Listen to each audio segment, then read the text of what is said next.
Vikings talk. It's Purple Daily on Score North and ScoreNorth.com. Straight cash, homie. Straight cash, homie.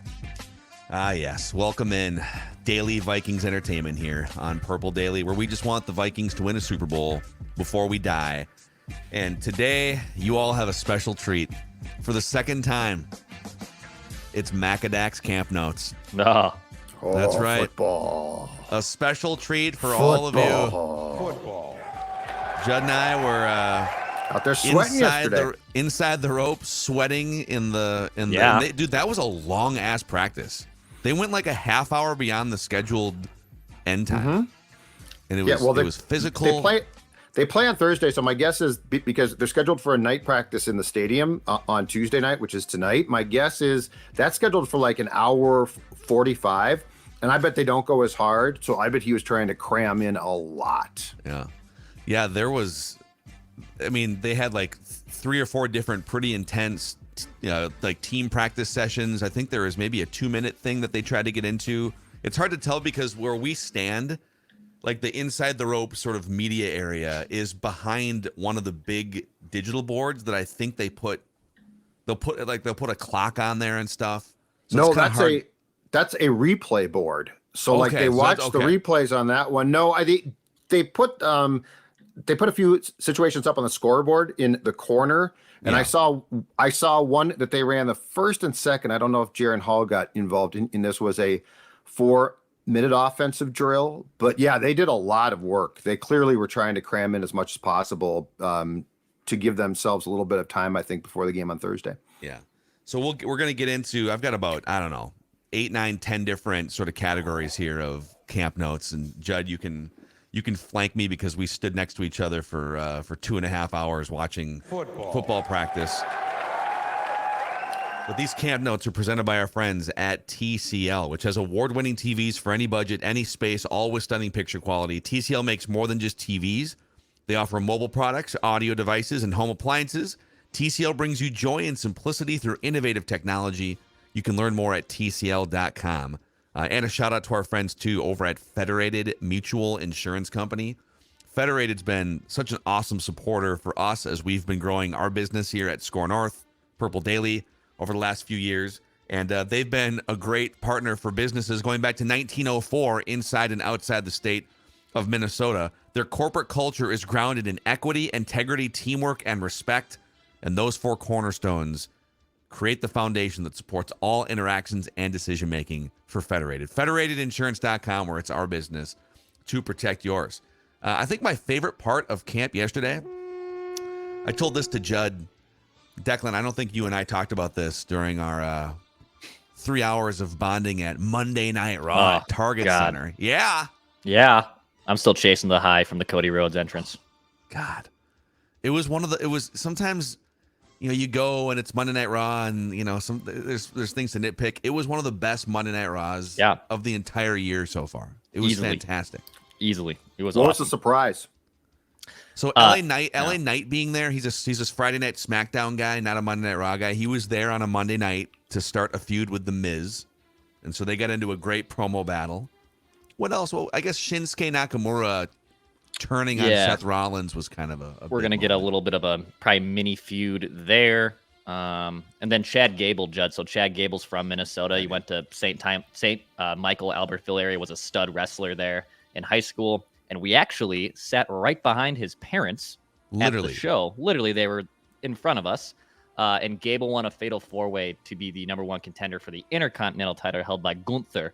And Gable took his son and ran around the ring, and the big crowd popped because he's from Minnesota. It was and a lot of "We Want Mania" chants, which I also very much appreciate. Yeah, they did not confirm that we're getting a WrestleMania at US Bank Stadium, unfortunately.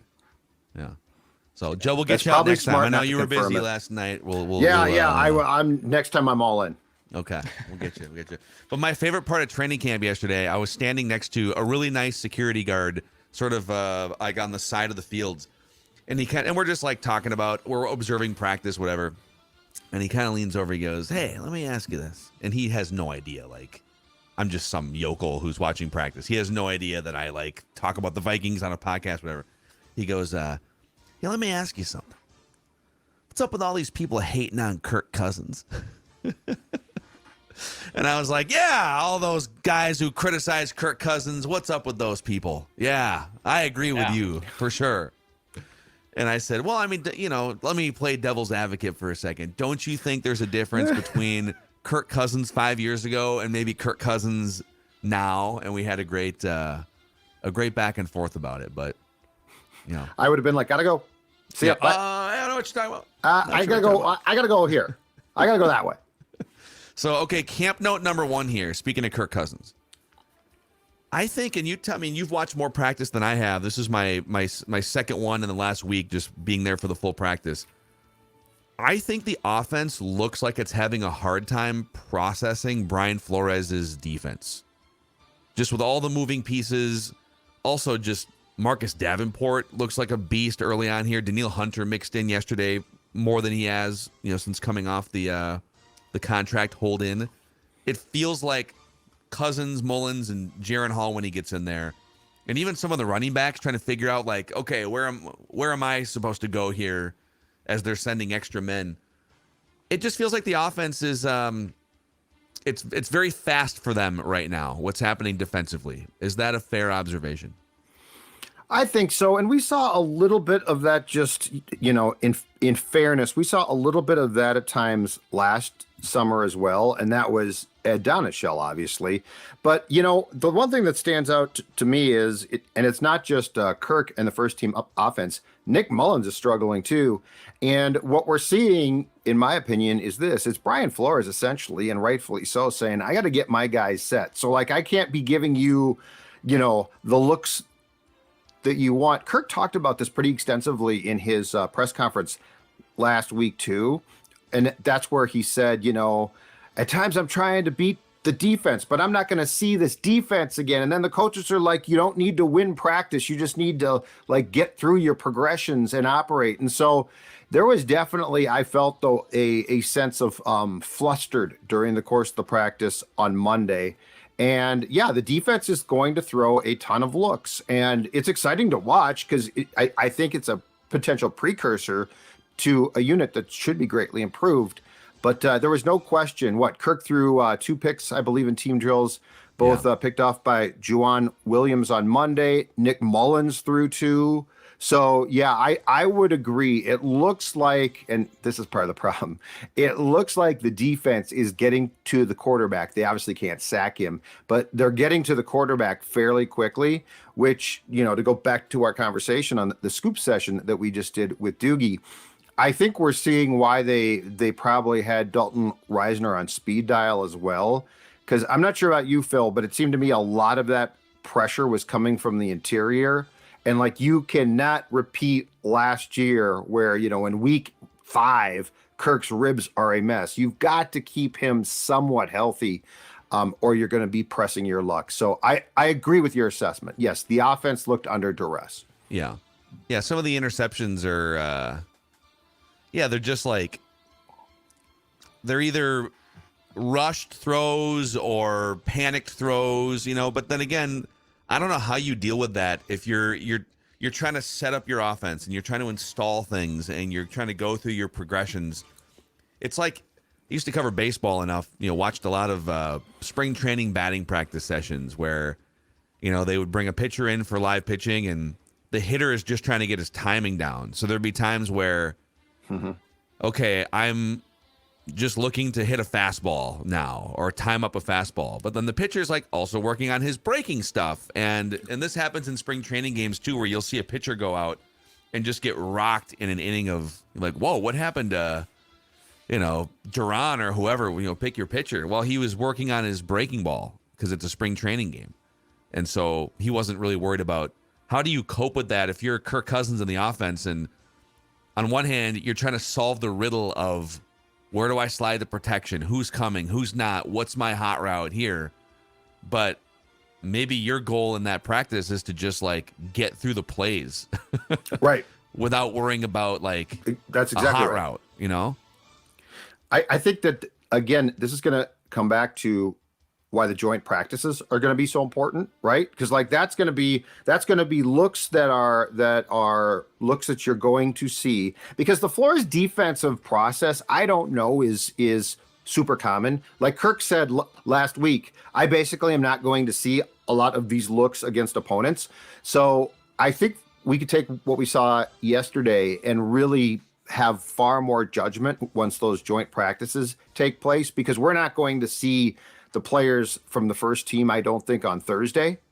But, you know, the flip side that's good is, like, you watch this defense and it looks pretty doggone aggressive and good. Mm-hmm. And to me, the biggest thing, though, is that pressure.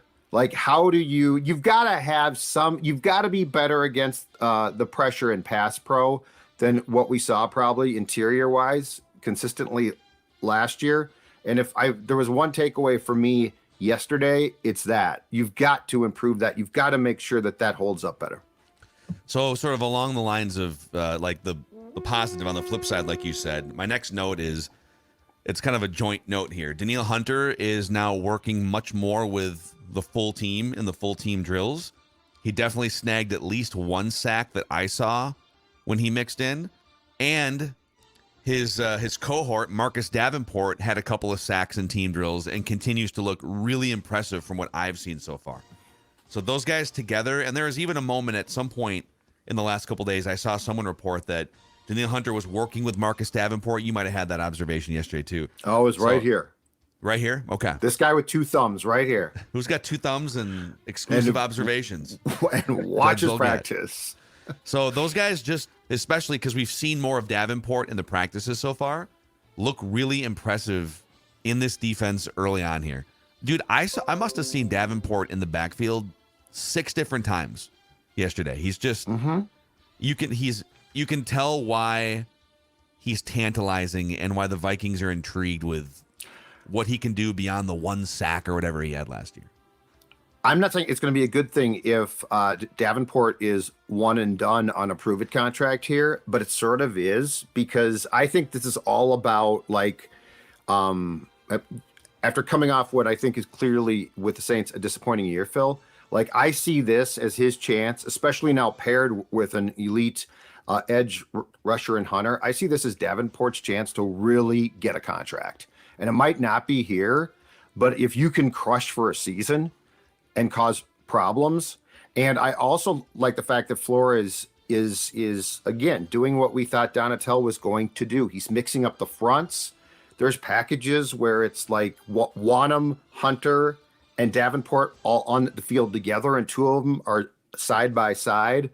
There's going to be a lot of deception here, and I think as far as Hunter and Davenport go, especially, that's going to cause some problems, because you're not going to see them just in one spot, which I felt that we saw far too much last year after thinking Hunter was going to move inside and be on the right side. He did that occasionally, but I want to see that type of thing more, and I think we're going to see that from Davenport and Hunter. Mm-hmm. Well, Danielle Hunter's 28 going on 29, Davenport 26 going on 27. So is there a path where you let one of them walk, you pay one of these guys, and then you probably draft an edge early in the draft next year?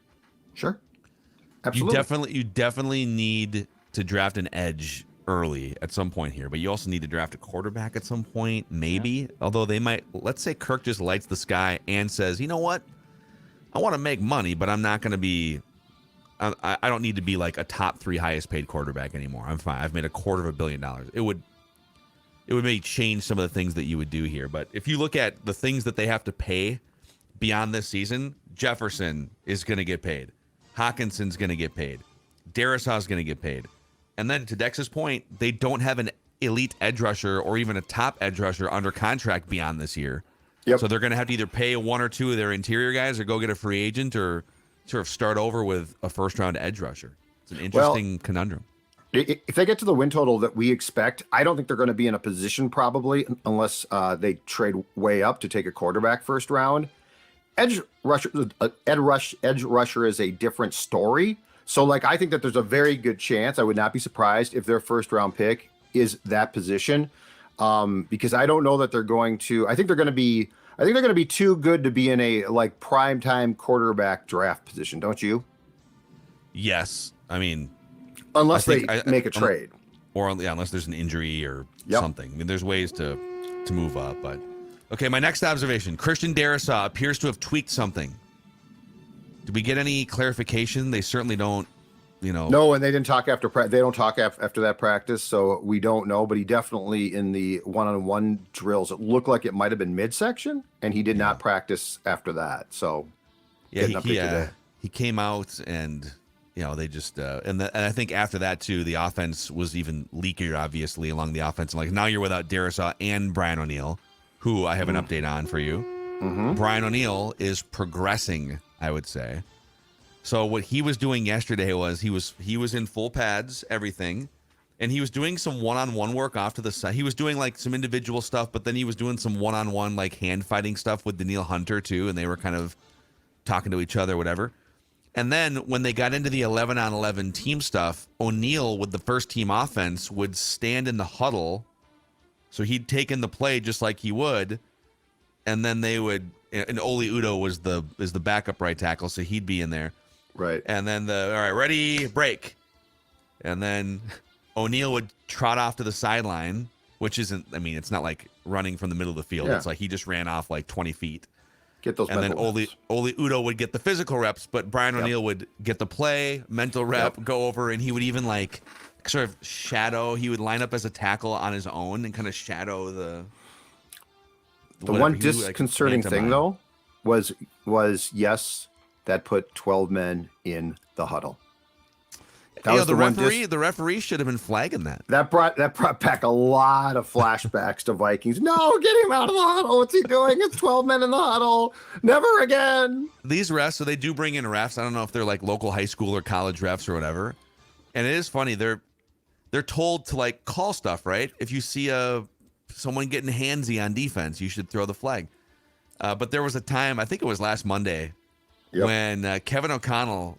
Someone got, I think it was one of the refs flagged the offense for an illegal motion or something. Yes. Very excitedly, right? The ball is snapped and boom, flag goes up in the air, and Kevin O'Connell kind of melted down on him. I don't know. We couldn't hear what he was saying. Yeah. But he's like, why are you calling that? Yeah. I don't think he was too happy about that. Well, it's the heat of summer. Yeah, I guess it is. So I think it looks like Brian ONeill, they're not going to put him in a preseason game, but it looks like with a month to go until the regular season starts, he's in a pretty good spot here considering he's already in full pads. So, okay, we're at the halfway point of Macadac's camp notes. So let's take a quick time out to talk about our friends at Finch Home Solutions and all the help that they are doing for people like us who don't know what they're doing around the house. Well, that's a fantastic point. When I go to a Vikings practice, and there it is, the Finch Home Solutions van. When I go to a practice, I'm taking notes because I know what I'm watching. But when I'm at home and something goes wrong in the electronics in my home, I got no clue. But you know who does? My friend Cody Finch and his team at Finch Home Solutions. They don't just have a clue, they have a solution. They're going to come to your house, they're going to get things fixed, they're going to be efficient, they're going to be friendly, they're going to be quick. All of those things are important. And right now, Finch is offering a free electrical panel inspection or $199 for a home safety inspection. And that's incredibly important. Finch can, if you need an outlet put in, Cody and his team can do that. If you need your house rewired, they can do that. There is no project too small. There is no project too big. That's why Finch is the best in town. 612-357-2604 or finchhomesolutions.com. Make sure that you tell them when you call or fill out the form online too, that the boys at Purple Daily and Score North told you that Finch is the place to be, because that helps them, that helps us, they will help you. finchhomesolutions.com. There is one project that Finch Home Solutions will not help you with.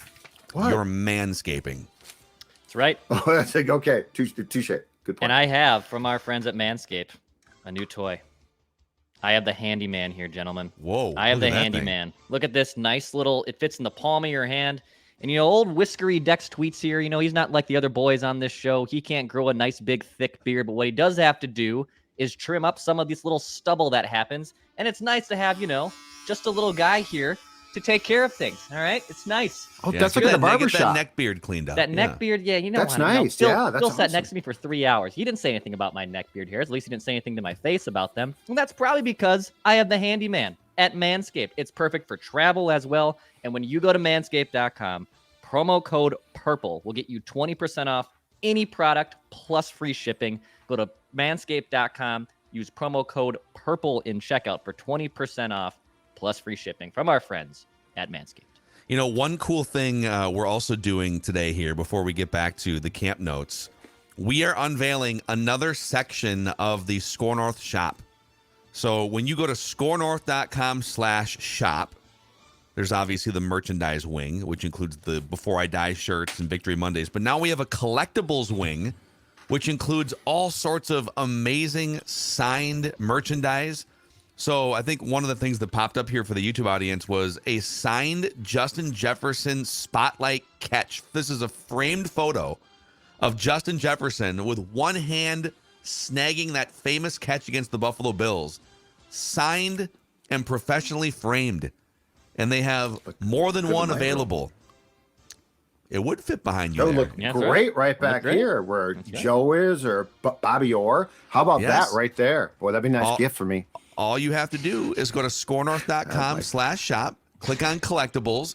You can use the promo code SCORE to save 10%. You guys could get together.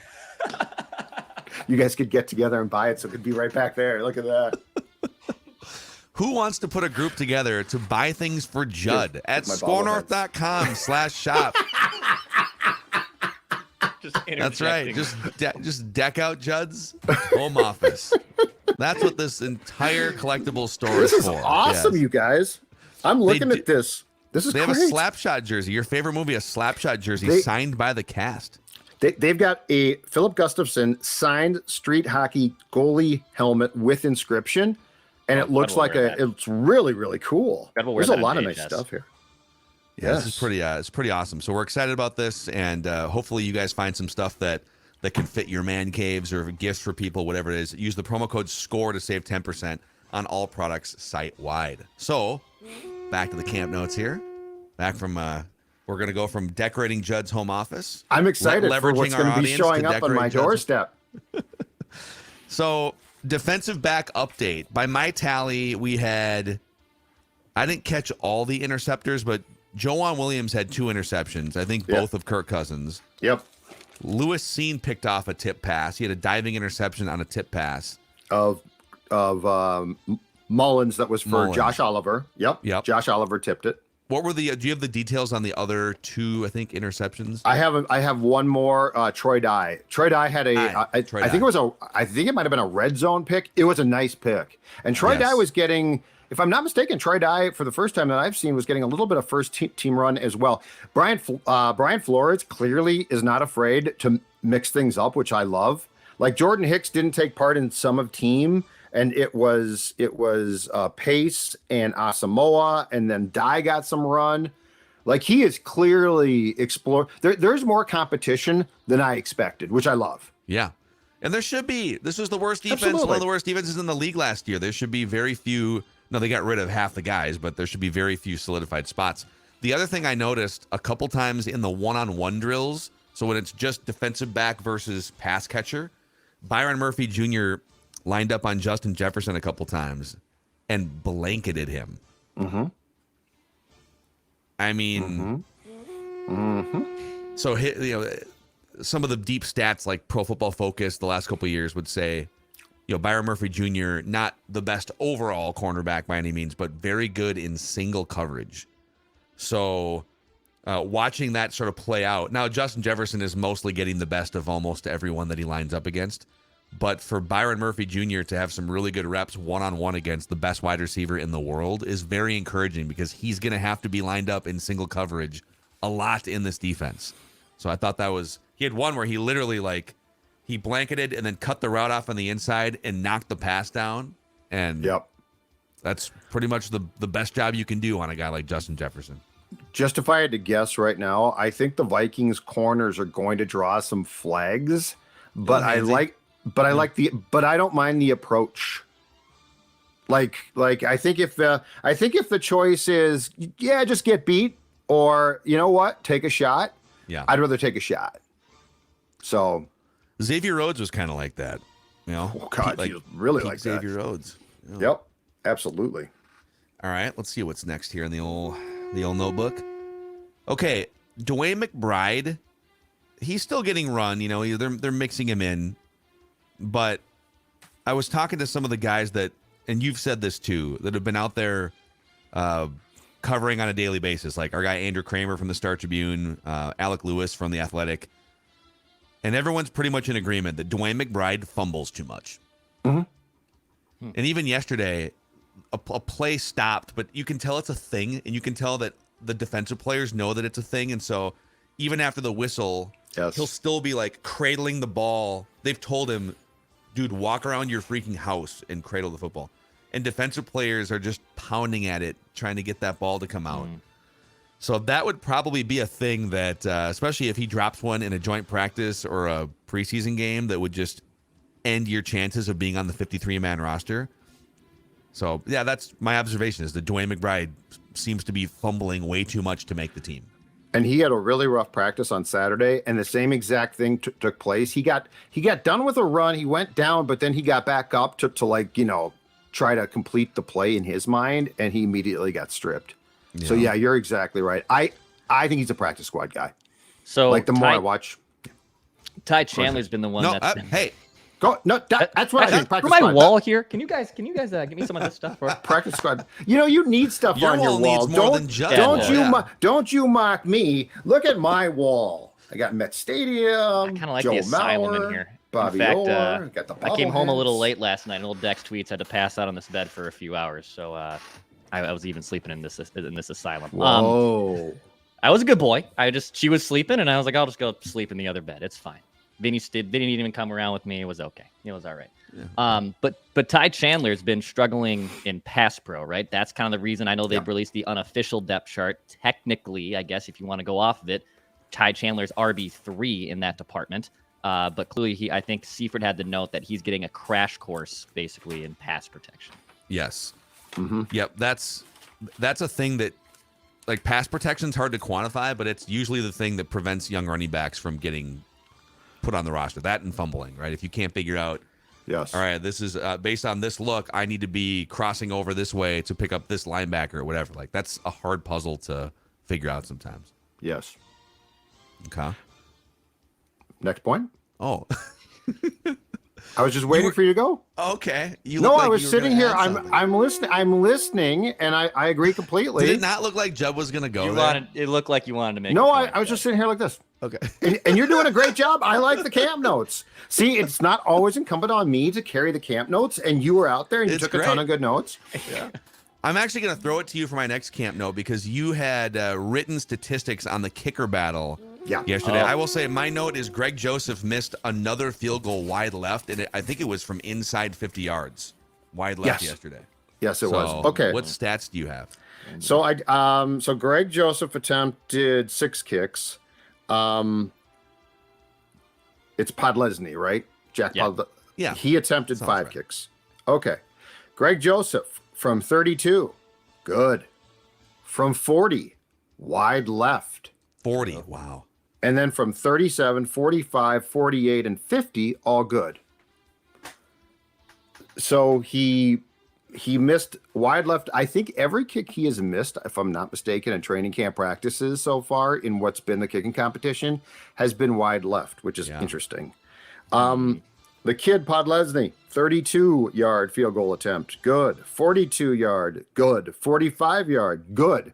47, good. Is he going to complete the perfect day? 51 yards wide left. But that's 51, which I want you to make. But Podlesny missed a 32 or 33-yard kick in the stadium in the night practice in the stadium on Thursday, which is again more concerning. If you're talking inside 50, I don't think teams have a lot of patience for misses.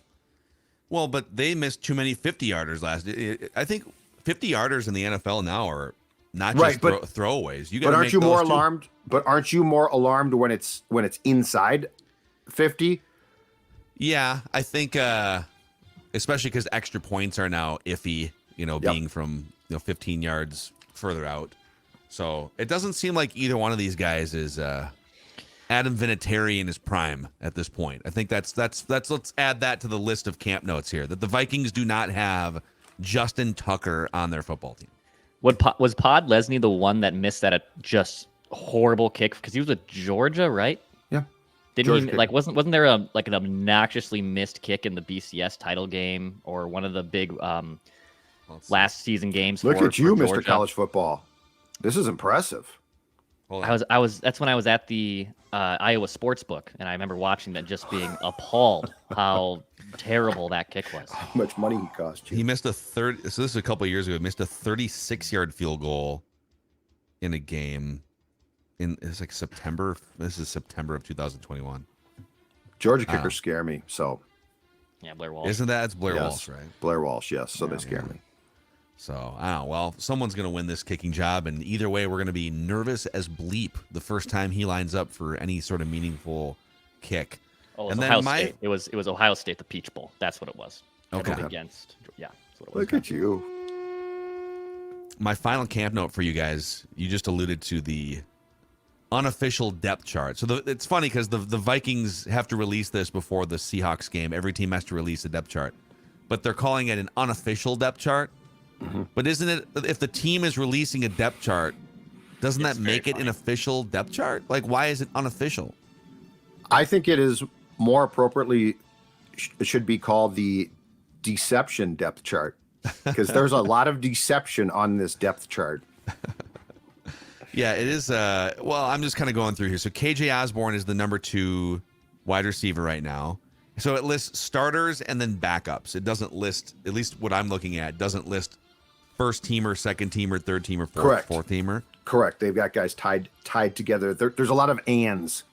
Yes. So okay, so like backups. Yeah, here you go. So starter Justin Jefferson and KJ Osborne. Backups Jalen Naylor and Jordan Addison. Semicolon Jalen Rager and Brandon Powell. Oh, another camp note from yesterday. Not to pick on him, but Jalen Rager dropped a pass in an individual drill that was thrown by Kevin O'Connell. So Kevin O'Connell's back there. He's still got some bullets in the chamber, man. He's back there. He loves, and he's doing like the patty cake thing. Oh, he's got the quarterback thing down pat, no question. All the mannerisms. And he did hit Jordan Addison on a perfect crossing ball at one point. But they were doing a drill where the receivers had to like run through this little doorway thing. So they had to like get low, kind of go through the doorway thing, and then come around on a curl, and boom, like the ball is there. And Kevin O'Connell put one right between the numbers, but I guess right on the number, the only number that on the 5. Jalen Rager's on his jersey, and it just bounced right off, and he kind of bobbled it. Yeah. And then Kevin O'Connell kind of gave him a little tutorial. It's like, that's probably not, when you turn around and your roster spot's already in question, and it's the head coach that threw you the pass that you dropped, that's not a good sign. And you were drafted 1 pick ahead of Justin Jefferson, who I guess now was came out as the second best player in the entire league according to the player vote. Wow. Yeah. Mm-hmm. So yeah, that's a little bit of a problem. Yes. I'm just looking through some of the defensive things here. So like inside linebackers, Brian Asamoah and Jordan Hicks, the starters. The backups are Troy Dye and Troy Reeder, semicolon. And then you get to Ivan Pace in sort of the next backup group. And that's just absolute BS. Ivan Pace is contending for a starting job. So like Ivan Pace, in what world is what we've seen in practice translate to Ivan Pace being a third teamer? So that's where, the deception there. And I teams hate to do, and I get it, depth charts when there's essentially 90 guys in camp. So I totally get that. But yeah, Ivan Pace in no way, shape, or form is a third teamer right now.